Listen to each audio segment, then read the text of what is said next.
Are we ready to start? All right. Meeting adjourned. Any questions on the previous minutes? No. A motion to accept? Yes. All in favor? I gotta get my little tape recorder. All right. I'm the recording this. Okay.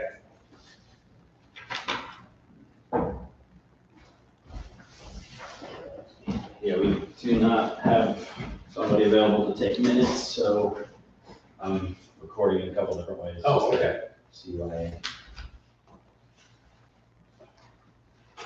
Okay. Okay, so first item on the agenda is the rezoning of 895 North Trade Street. It is the parcel across the street from the Frog and Swan, the old Frog and Swan building. As you saw from the zoning map, it just continues up with the general business section, so it is not spot zoning.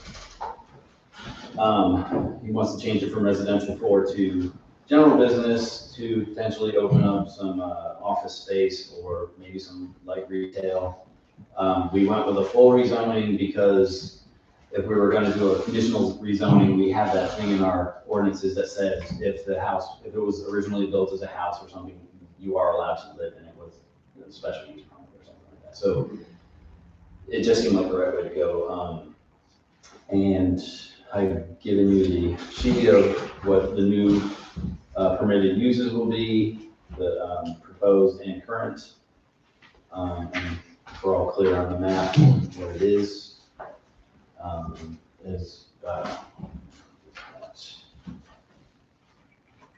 Yes, there's Charles Watson. Okay, I asked him to attend. Now what we're doing today for this is they will talk about it, vote to recommend or not recommend to the town council, and then it gets voted on Tuesday. So this is like an advisory thing to the town council. So this is like the first step. So if you have any questions for the applicants, I'm familiar with this piece of property. My property is across the street. Commercial should not jump that. That's a residential neighborhood. There's children living next door. 2 doors down, there's a special needs child down there. We don't need commercial running down all down Country Club Road. I'm 100% against on every level. Any other discussion?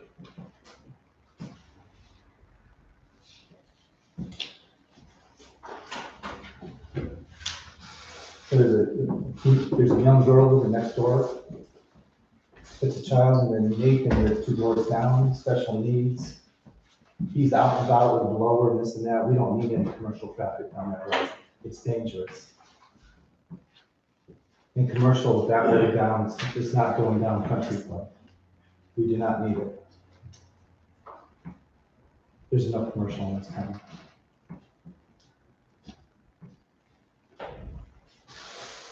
It is adjacent to the commercial? It's the commercial's across the street. But it's not on this side going down Country Club. There's no commercial down there. from a zoning standpoint, if it jumps the street, it's still contiguous. So it's not a separate section. And we don't need to try and get to be all commercial in every single residential neighborhood. We just don't need that. Adjacent properties are residential? Yes. Matter of fact, Tyler, who owns Buck Pizza, lives next door. His wife has, young girl. I don't know how old she is, maybe 6 years old, living right next door. That's a dead end road. We don't need more traffic going down there. Nathan, who's probably in his 30s, he's special needs is probably the best way to say that. I'm not sure what his capacity is. He can't speak. He's always out there with a little blower and his little lawnmower and everything else. It would be dangerous to do this. You would know. I would know. The property's vacant now? It's vacant. It was falling down. It was sold several years ago, I think for like $29,000. And then one of the guys that worked for me was working for one of the gentlemen that was working there, but it needs to stay as residential. I think it recently traded hands, but it needs to stay as residential. would be great as residential. We need more residential houses in town. So where exactly are the businesses that would make this? There is no business across the street, it's the old Pride Swan. And actually, that's where Christy Ambrose was living, so even though it's zone business, it's really residential, so somebody was living in there, Chris was, for his last several years as a residence. He wasn't using that as commercial. Well, his primary residence was up on Hayden Hill, I believe. I think he got out of that, and that house sold, and then he was living right here. Well, that was his primary residence. But I'm just, yeah, So that was his primary residence. I know that for a fact. okay.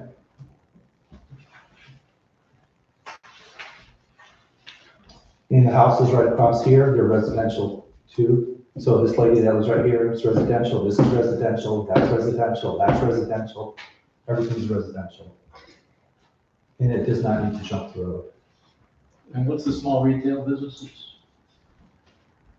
being proposed?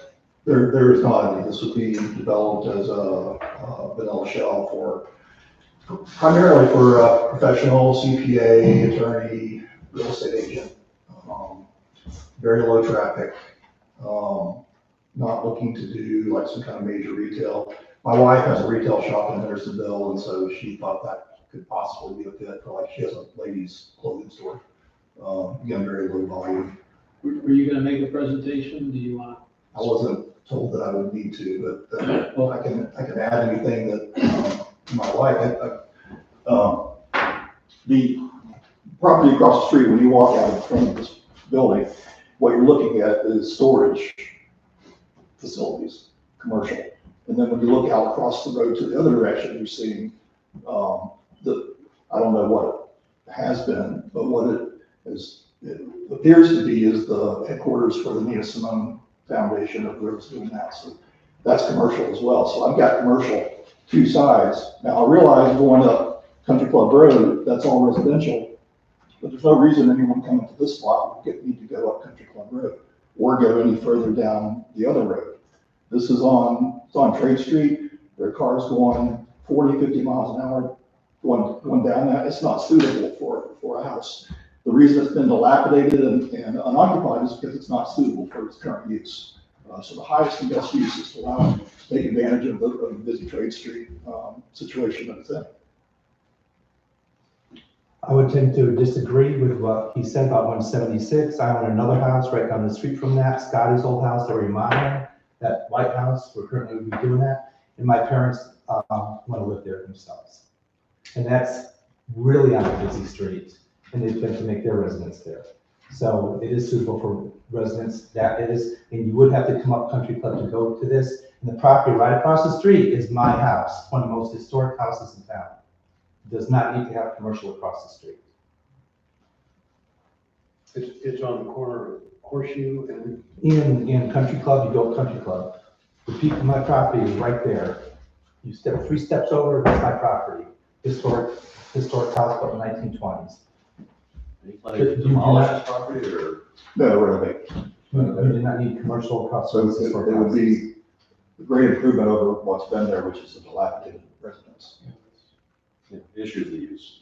Good use. It needs to be a house or torn down. I think you would have more less traffic with a professional in there than you would as a household, or at least no more than. The concern is the surrounding area. And you have a young teenage girl living right, or less than teenage girl, or a teenage girl living next door, and you have someone with special needs 2 doors down, been there for decades. The Wolves have been there for decades. I don't understand how a professional office is gonna impact a It's special needs commercial, person. it's commercial. And then as soon as this commercial, then the next one go, the next one will go.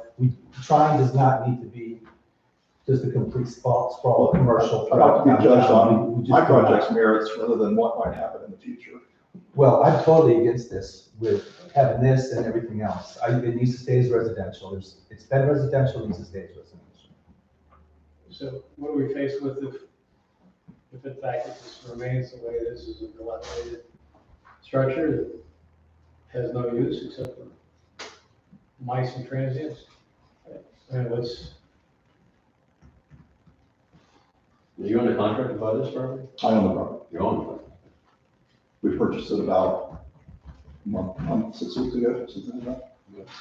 I find residential rentals, you can get more money on a residential rental than you can in commercial in this town. I have both. So from a monetary standpoint, I think you'd be better off renting it as residential, I have both types of properties as well. so.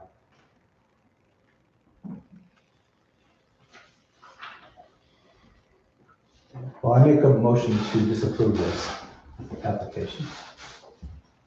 It would be a recommendation to the town council. Yeah, I make a recommendation to disapprove this.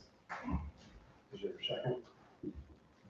I'll second it. I don't see any need for result. All right, all in favor? Aye. Opposed? Doesn't carry. So, more discussion, or what's our next step, I guess? Yeah, that's the question. Yes. Is there a potential to limit the use to alleviate some of the concerns? What do you propose? I don't know what the potentials are, but again, we could limit capacity to a certain number of people that would be in a, say, a professional office. We could limit hours. How many square feet is this? Oh, I don't have that with me yet. Residential, that's not small. It stays residential. I think around 1,200, something like that. I don't have that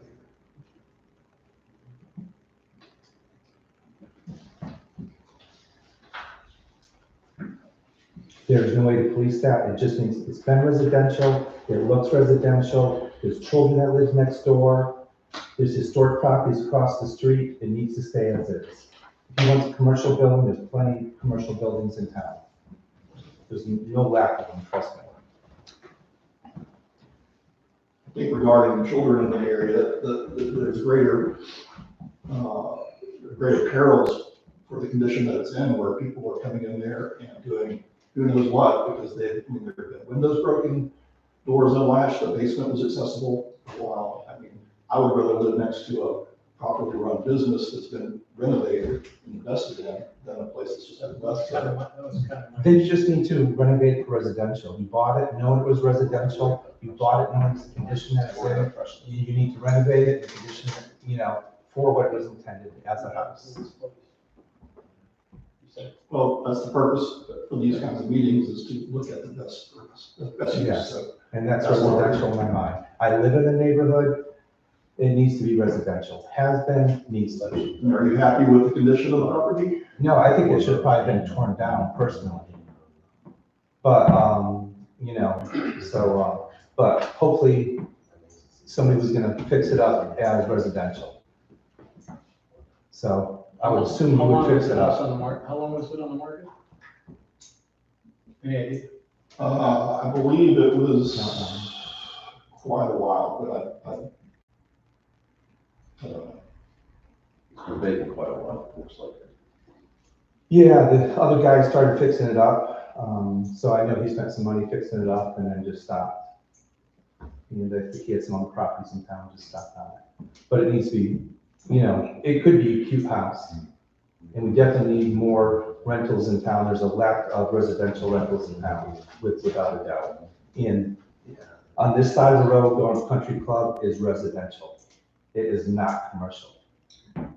Tim, what's allowed in R4? That's the current.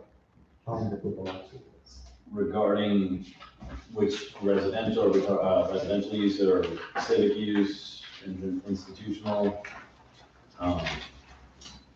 Yeah, everything, I printed out the entire table of uses, so the purple or pink is what it is currently, and the yellow is what could be allowed. So what could be allowed is a bed and breakfast.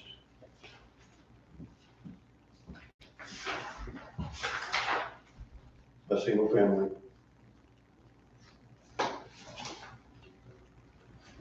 Family care, daycare. He bought it as a residence, he knew it was a residence, needs to stay as a residence. We're general business with you all the zoning codes, setbacks.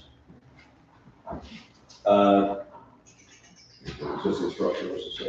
If you look at the density table, their businesses are usually less restricted than residential, so. Presumably would comply that. Changing zoning, would that trigger a setback issue? Not for a house that's been there for 50 or more years. No, it's been there longer than 50 years. Did you indeed buy it as, what were your intentions? To renovate it for commercial. And why didn't you try to get it, changed before you bought it? It was a cash transaction and the seller needed to close quickly, and so we went ahead and did the deal. Because I know if there's something I just want as commercial, that's residential, I make it contingent upon and I close upon that. That's typically what's done. Yeah, there was a long lead time to have this meeting, and so it would not have worked out, especially for the delays due to the hurricane. We didn't, of course, we didn't know that, but it was, the property has value, but again, I believe the highest investment is. What's the square footage of that property? You said about 1,200. You said 1,200, you said? I can go and get an exact number. Yeah, the highest and best use in my mind is definitely residential. If I had bought it, it would have been residential. So, honestly. I noticed here that home occupation is allowed, which is not much different. I mean, if it's law office or, which you have to live Live there. there.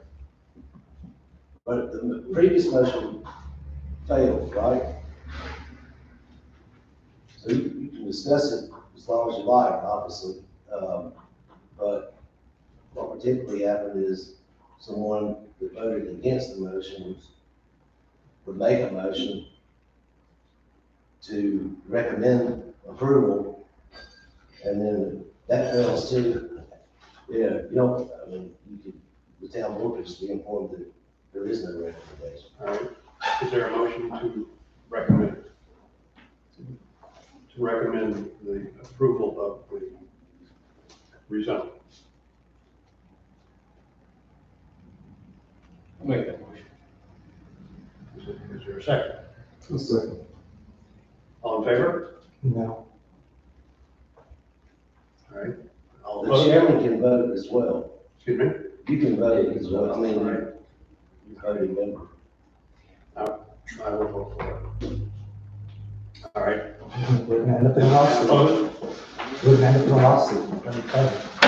I'm sorry? Wouldn't end up in a lawsuit. I think we can leave that. It's not inappropriate. This is my house where I live. You're also, Commercial is you're also a member of treated this committee. Yes. Yeah. I'm just telling you what's gonna happen. Well, that's a conversation for another time. Yes. In a different context. This is wrong at every level. There'll be a Please refer public, to the chair. Yeah, we'll have a public there'll hearing. be a public hearing and you can, Council. everybody's recommendation.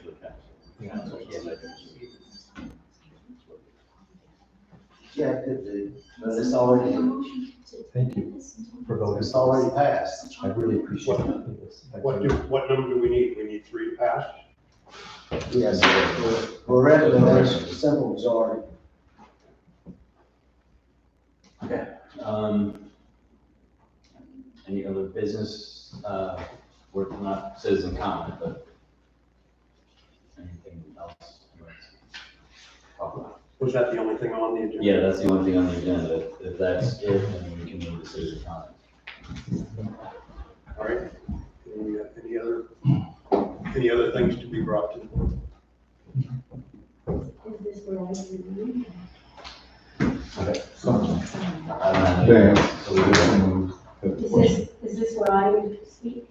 So I'm So not we there, are- I'm, just officially in citizen comment. yes, okay. Speak your name. Get name and address. Anybody that stands up and speaks needs to give me your name and address for the minutes. Erin Miller, 222 Winter's Circle, Tryon. So I come because, Tim, I need to recuse myself right now to leave. Okay. I need to go to my attorney's office, please. I actually came because Alan. I'm sorry, but I need to go to my attorney's I office. understand. Anyway, he recommended that I come. So having said that, I'll just keep going. I have two items that are of issue with the town of Tryon. One of them is a wood shed that I have that I use for heating my home. I heat my home specifically with wood only. And the other one is a fence. So I'm going to start with the fence because this one is actually part of the ordinances. It follows the ordinances. When I first began all of doing work on my home, I didn't even know there were ordinances. I didn't know there was zoning permits, zoning, anything. So when I built the fence, I had become aware of the need for the zoning, or I had become aware of the zoning ordinances. So I went and I looked up to see what I could do because I have agriculture in my front yard, which I have had since 2008. And I'm saying this on purpose because it means it's grandfathered in.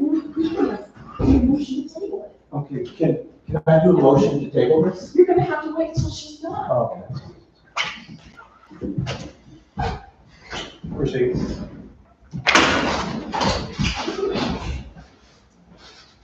Okay, is it okay to continue? Thank you. So what I did was I said, okay, I was growing a garden, I grow food, I use the food for myself, like it's a crop. I feed myself with the food that I grow. Now, last year, when I grew the food, I had deer protectors, all of this kind of stuff, spray all over the place, you know, you name it, I looked up what I had to do, so I didn't have to put a fence up, because who wants to put a fence up?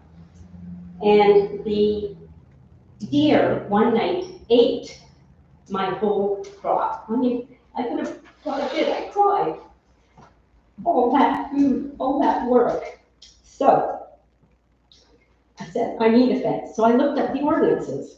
And in the ordinances, it says, you know, it has criteria, 4 feet, chain link, all the stuff. But it also says, if you have agriculture, you need not follow these ordinances. And so I looked at my zone. I'm allowed agriculture in my zone. I looked up the definition of agriculture. It states that agriculture is conditioning of soil for the growth of fruits, vegetables, and ornamentals and other plants.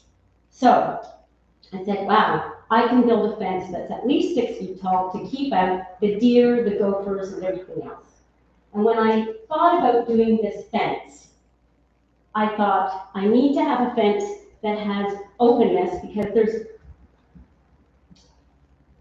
on my property, why am I growing stuff in my front yard? Because my property has a 35-degree slope everywhere except right in the front yard. There's only one place I can do anything pretty much. The rest of it goes like this. So I thought to myself, let's build a fence. Now the fence has to be safe. It has to be that I can see when I back out of my driveway. I live on Winter Circle, so there's a couple of people that drive really fast on Winter Circle. So when I back out, I need to make sure that I can actually be safe. So I designed an open fence that has a hardware cloth behind it going into the ground to keep all the animals out. And I built the fence. I then get a letter saying, we're going to put a lien on your house if you don't comply with the ordinances or get a zoning variance or whatever. Now, I had a lovely discussion with Doug and with Tim about this, but there was no conclusion. But in my mind, I believe that I should be able to just leave the fence there to protect my food. Now, I'm going to show you a picture of the fence because... I didn't enter, I'm sorry.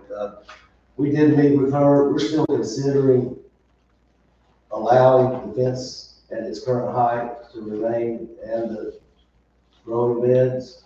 There is some ambiguity in the ordinance, but there is no application before you. there's a precedent set. But I'm just telling the board that this I see. she hasn't formally or completely applied. Yes, I have. Well, you didn't pay the fee. I was told, not by him, but I was told by the person when I came to put it in that I didn't need to pay it till after it was approved. So it was.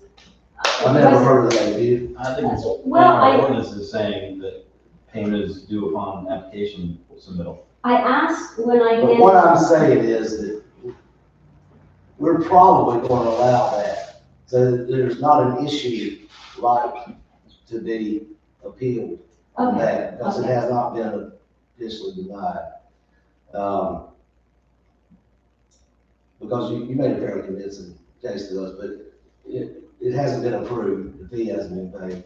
The other issue about the shed, I think we should probably concentrate on that. Okay, But there is no application before you on that either. We did end up being a variance application to allow it to stay in the front yard where it's located. But there's no proper variance application in front of you. So you can hear her out, but there should be no action taken on this. Why don't you file an application?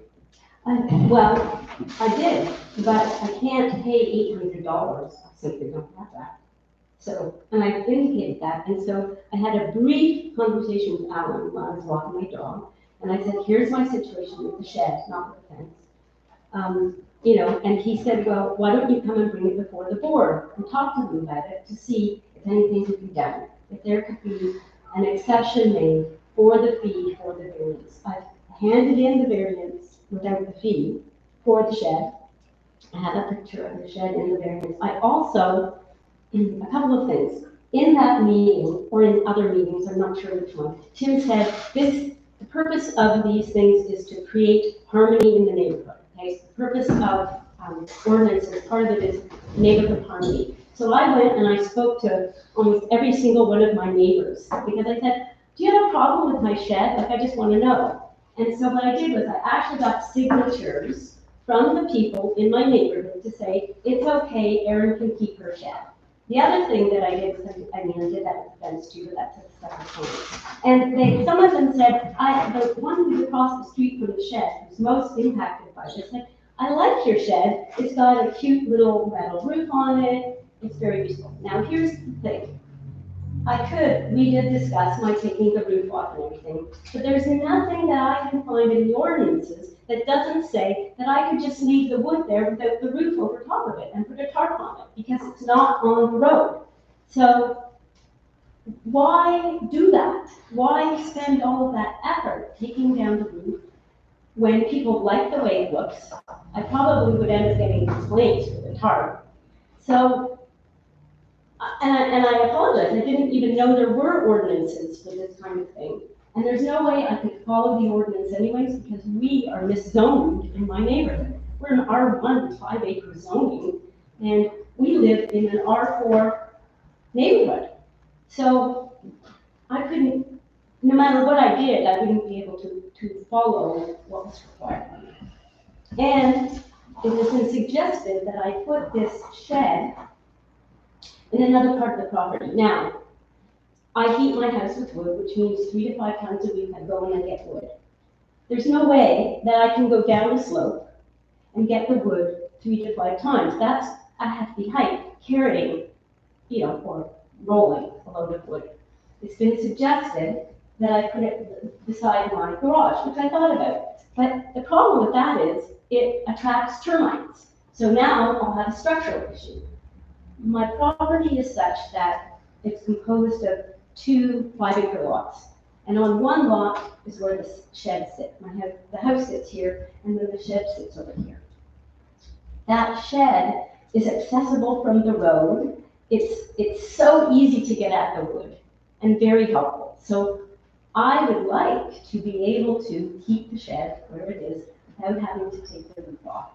And I'm not sure what I can ask you for, except that perhaps I can put in this without having to pay the $800 variance fee, because I simply can't afford it. And so I guess I'm putting myself on your mercy.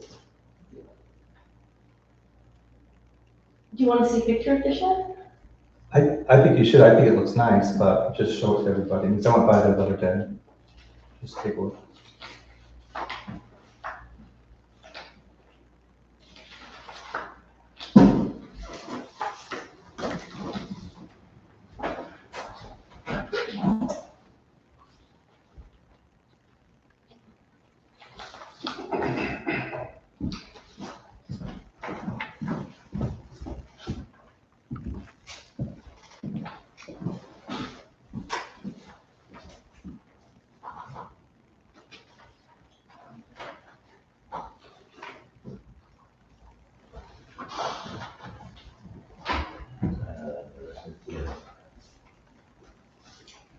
So, So I'll just say that I don't know, there's no procedure for waiving the fee.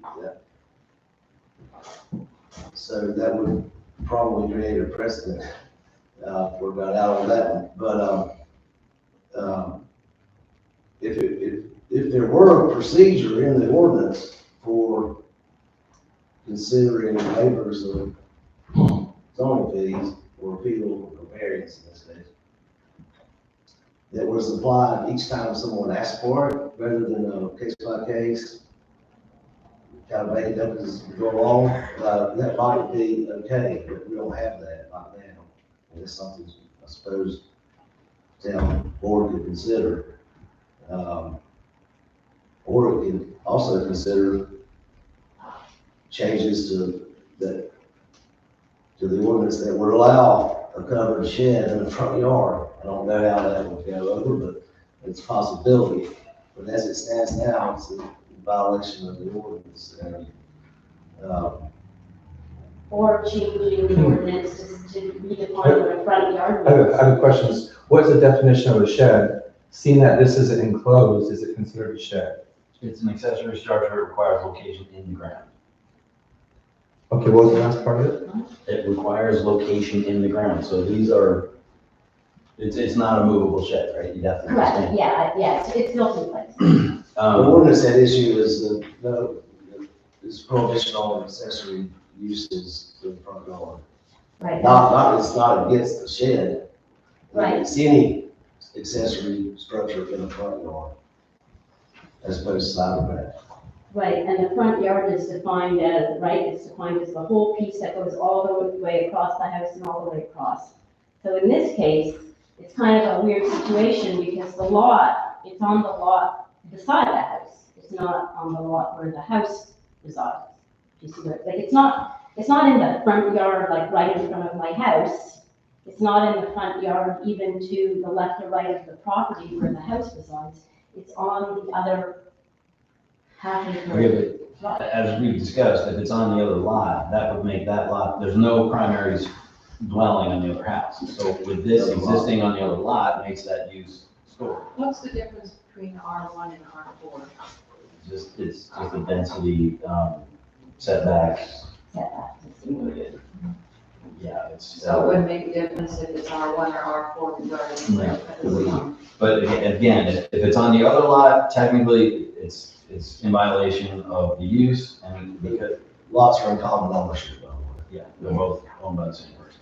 And this is right up on the property line, if it is on the other one. I mean, we can get a surveyor to look, because I'm going off of GIS and what was there. It's not on, what property line is it on?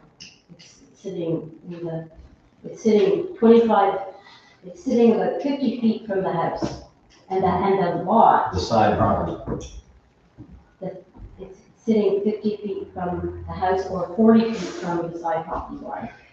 It is, I don't believe it's 40 feet from the. I forgot about that, yeah, it's also a violation.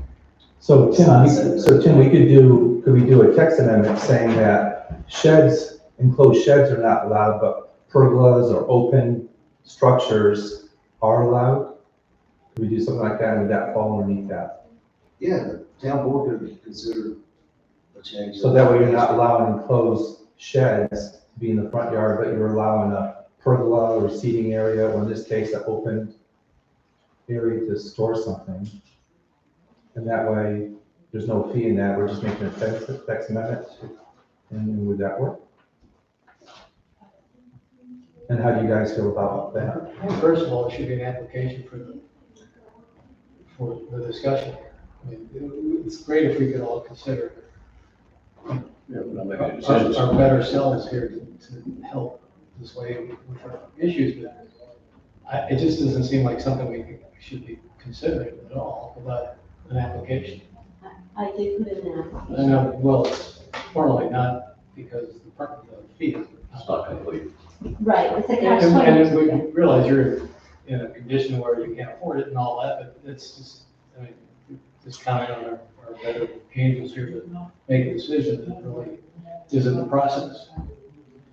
I mean, that's my thought. Right, so, Can the town do text amendments without applications or no? Well, I a think one has citizen anything can, to do with the other, but a citizen can make an application to have an ordinance change, but typically, if the staff thinks that that's worth, worthy thing for the town board to consider, then it becomes more or less a staff recommended amendment. The town board can do it on its own initiative. So there's different ways that the issue of an ordinance amendment can find its way in front of the town board. I think if it's something that you wish for this board to consider, there needs to be the appropriate research and the recommendation coming from the director. I'm sensitive to what is being discussed here, but the conversation, as Lisa said, is sort of putting the cart before the horse. We do not have the application fully prepared to even have it on the agenda at this point. So I'm happy to hear it, but there's nothing we can do. Yeah, a further complication of this is that boards of adjustment are allowed to give advisory opinions. It has to be a real issue, fully ready to be heard, which essentially is what you're saying. Yes, thank you. No, we could do, that's incorrect, that statement, because we can suggest that text amendment be made. So it really has nothing to do with her application or non-application. We would If be something- having if- this if- if- discussion if it hadn't been brought to us. If a citizen brings something that sounds like a text amendment should be sent, we can make a suggestion to the town that a text amendment be made, we vote on that, then the town council can see if that's a good idea to make that text amendment or not. That can be done. So what do I need to do? What if she were to get an application in? What if we were to be able to raise some money for you? What time constraints is there involved in getting that application in time, and where does she need to go with it? Oh, state you. Oh, I'm so sorry. I beg your pardon. I'm sorry. I'm PJ Simpson. I just recently moved into 222 Western Circle, and I have a very vested interest in what's going on here. I also have a more community interest too. But, what was my question? I forgot what was that now. It doesn't matter who pays Yeah, for Yeah, it it. doesn't matter. It doesn't matter who pays for it. We're not like going out there to Tarrytown or anything. Okay. Because maybe if you could give her a little time, maybe we can come up with something if we ask friends for help on this. Okay, but just as an example, just applying for a variance does not guarantee it. It can be voted on and not allowed. I mean, we just kind of did that with garage.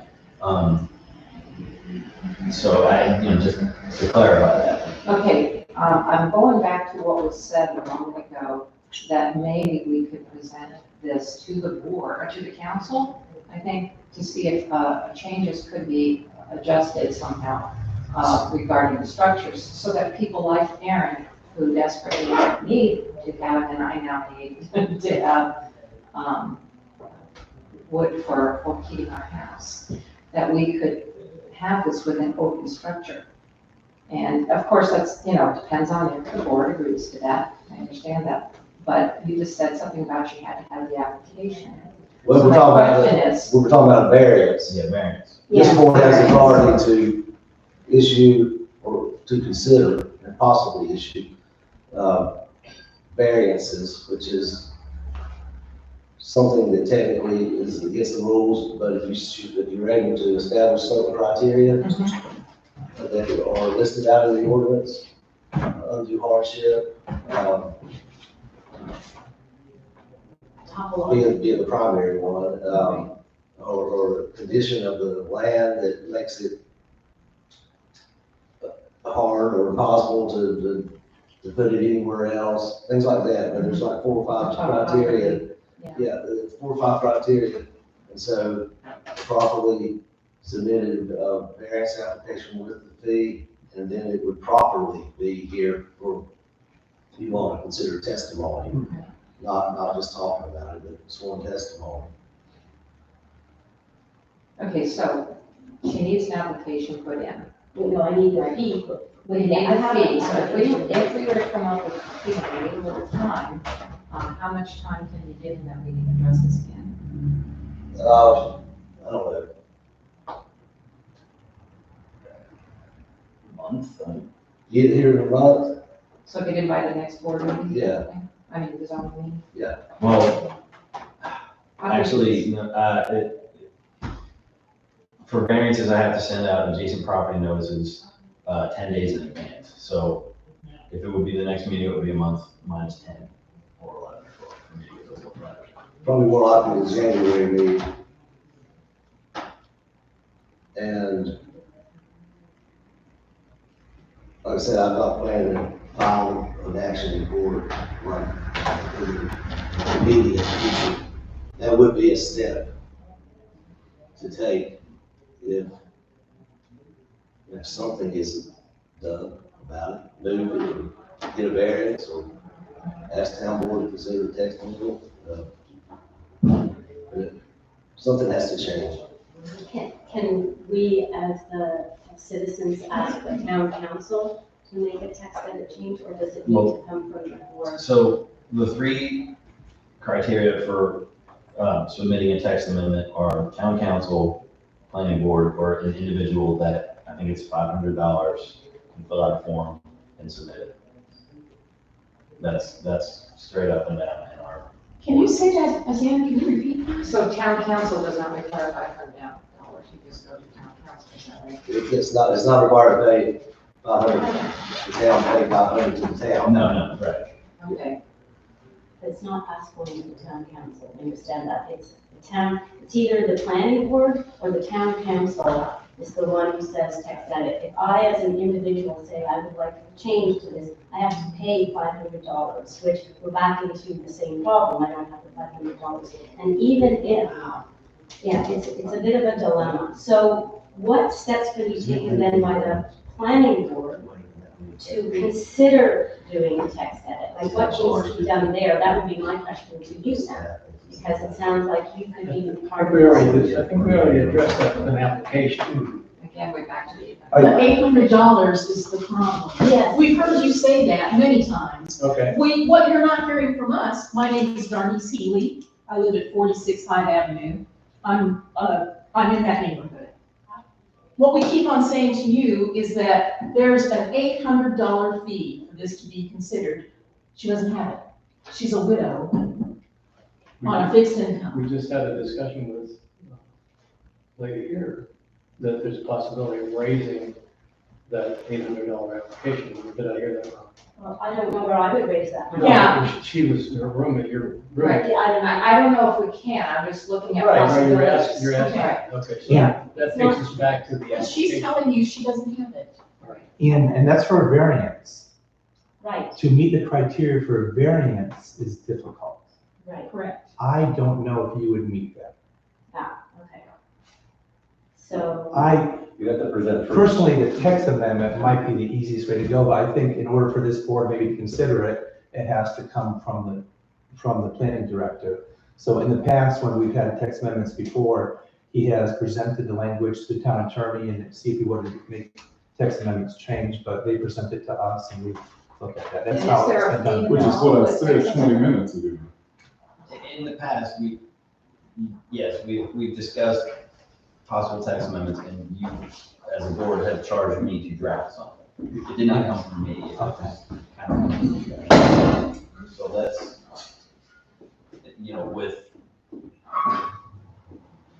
with some clarity, I guess, you just say, write a text, you can't just say, write a text amendment and fix this. Like, I need input for me to turn. Particularly if it's, I mean, you're only dealing with, the text amendment would fix more than just this situation, right? And that's what you have to be concerned. That's what I meant by having the right to do the appropriate research. Well, I'm fine with doing it if we have the appropriate information and the correct information that I asked for. But we don't. There probably are other jurisdictions and other municipalities that allow something along this line to be different, or I don't know them off the top of my head. I mean, just with all, I mean, even if there are any, that doesn't mean you can't legally have an exception in our rule. I think, I think what Alan suggested was having a gazebo or something, another structure in the front yard. You know, as another way of working around this kind That's probably a of. nice way to say that. Yeah. So because the last time I think we did a text amendment was when we did downtown for the sidewalks and all that, which was just done a couple months ago. So I think we recommended to Tim some different guidelines. The Historical Society was involved, some other people, if you remember. Then they redrafted it, sent it back to us, we okayed it, and then that became law. So I don't know if this board would like to ask Tim to go ahead and maybe draft something like that, where maybe a non-enclosed shed is allowed either in the side yard or front yard in residential districts. I think we could, And he could maybe at ask- least draw it up, we could take a look at it at the next meeting. yeah, I think we could ask Tim if you could investigate other jurisdictions that have other things like that in the front yard. Now, gazebos, whatever they might be, I don't know, but just to see what others might. Okay, yeah, I'll do the research. Also, to back up, because there's ambiguity between agricultural and fences, I think we should probably address that too. Because anytime there's ambiguity, I think we need to try to figure something out, just so we don't run into this. Ourselves, right? May I speak again? Sure. I'm a gardener. My family's been gardening in their front yards since the 1850s.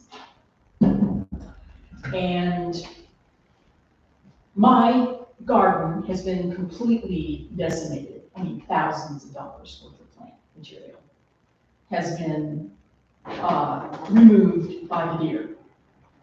And there's nothing that I can do about it on a municipal level because I have neighbors who are feeding the deer on the other street. We've had so much destruction of their habitat. They are now parked down in the, what is that? Walkway. Like The greenway. the greenway. So, you know, they're living there, they're coming up the street. And, you know, it's the all-you-can-eat salad bar. At my house, I'm really exercised about this because I can't put a deer-proof fence in my yard that does not include electrification. I have neighbors with small pets. More children are moving into the neighborhood. It's ugly. What has been suggested would be approved is something that nobody who cares about their neighborhood would install. It's a two-tier affair that takes up, you know, yards worth of, and it's dangerous. And it's something I can do. I'm not doing that. I'm not doing that. I've known Erin since 2007. We've been trading seeds. So since 2008, so that she can grow food. It's my right to be able to self-provision. I have some ideas about how to do that aesthetically. I'm not interested in putting up an eyesore. But if the agriculture portion of this gets changed, so that I no longer have the right to do that, it's the only place in my yard that I can do it. The only place that my backyard is covered in asphalt. And I have a small garage right there. There's no place else for me to grow from but in my front yard.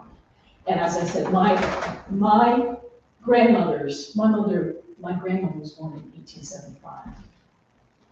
Okay, so so you're beginning to understand how old I am. I absolutely refuse to be told that I cannot grow food in my yard for my consumption for my family. We're not saying that that's what we're. I'm just telling you, We're please- just saying that please it's don't- so clear right Okay. now whether they Well, can or not. I want you to know what my limits are. Well, right We're now, gonna grow food in our front yards, Really. and we want to protect them. And we don't, and you're not going to send somebody down there with bows and arrows to deal with the deer out there, because other citizens wouldn't want you to do that. I want to use my property, I want her to be able to use her property to do as we see fit for our health. There are things I can't get in the grocery stores that I want to be able to grow in my yard, and it's not going to look like, some agricultural, because if I wanted to farm, I would want to farm, okay? So it's not gonna look like a farm, but I don't want you folks to make it impossible for me to do this as you're considering this agriculture thing.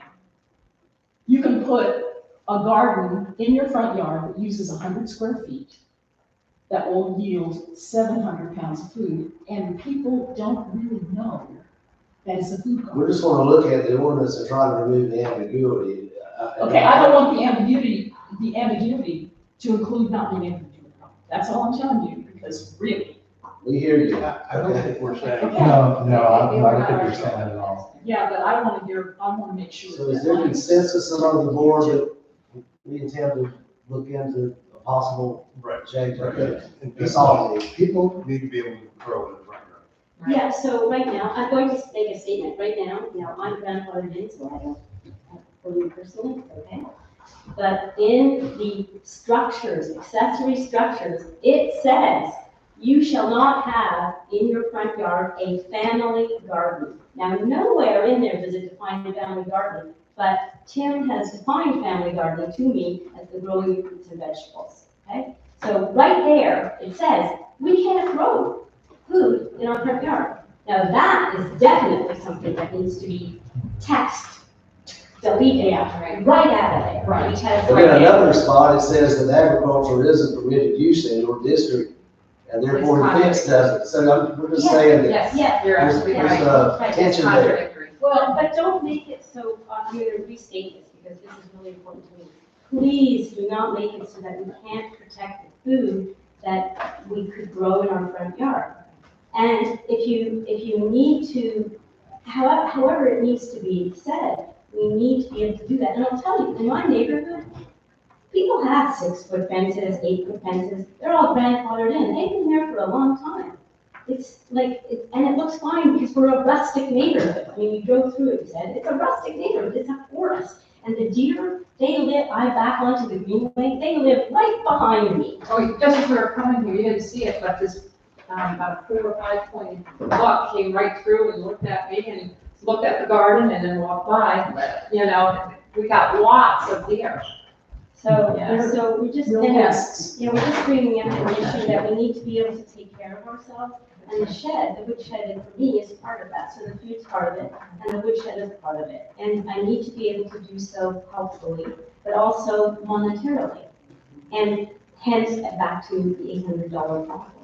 So I would also like you to consider at a future meeting, special, if it's not for me, then for other people who come, who need what I need, and we can't pay the $800, some type of special procedure that addresses that. And we'd be happy to back you up at the council meeting if things need to be changed in this way, because we really got to take care of our town here and the people in this town to feed ourselves, especially now that we know that the prices of everything is going up, including food. And we're trying to survive. I mean, this whole hurricane thing really woke us up to, potential down the road problems. We need to be able to heat our homes if we don't have electricity. We've got a lot of problems we're gonna have to be facing in the next several years with climate changes and government craziness, help us. Tell us what to do to change all this. There's a lot of mistakes from what I can see in the ordinances. We need to fix things so we can survive. Tim, is there an ordinance that says you can't grow in your front yard? Accessory use or accessory structure definition, non-commercial use or structure, customarily incidental and subordinate but located on the same lot with the main residential use or structure, such as a private garage or carport, family garden, personal storage building, or workshop, all of which are totally for personal use. That's the definition. Yeah, in another area of the ordinance, it says that agriculture is permitted use in whatever zone is. And so there's. There we go, There's there. conflict, yeah. A lot of conflict. So maybe So we'll take a look at it. maybe we need to look at that as well. I also make a motion to table the other decisions, so, that way the neighbors can be aware of, this rezoning, so they can come to the next meeting and we can make a better decision. I sent them the letters, I sent letters to all the adjacent properties. But I would like to table the meeting so they can hopefully be here at the next meeting. Is there a parliamentarian in here? I didn't bring Robert's rules of order with me, but. Okay, can But I, there is a way to undo that motion. well, would you, help me out, so we can. Yes, listen. I can't do anything, but the board can. The board can rescind that earlier motion Well, and entertain another is there a motion. second for that? So I'm making a motion to go ahead, rescind that so we can table it for next month. So we can get the other neighbors' inputs with children, and special needs children here also, to get their inputs. Second?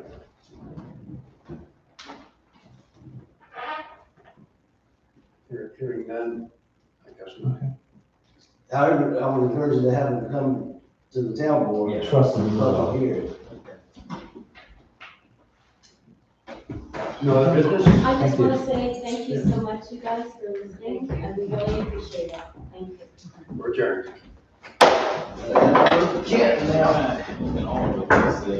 Yeah. So, thanks then. Have a good day. Is there a way to do this? That's right. Expenses come on.